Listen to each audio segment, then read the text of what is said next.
So in 1959, the ACT was introduced by Everett Franklin Lindquist. It initially stood for the American College Testing, and it was created to be a competition for the SAT. Unlike the SAT, it didn't only emphasize on cognitive reasoning or cognitive learning, it focused on what could have been learned in school. So it tried to administer the skills and the information that was taught to children at the time. It has been developed and edited multiple times.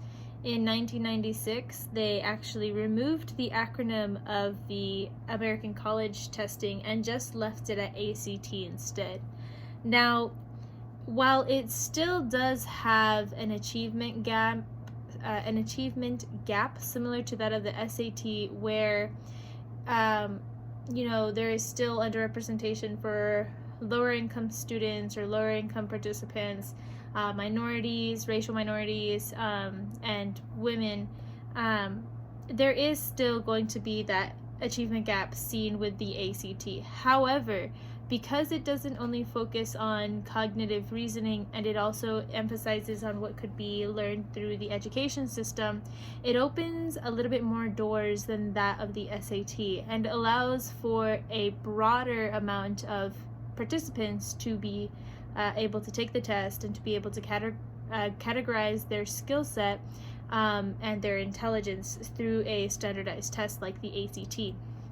It is still around today. It is a modern tool that is usually used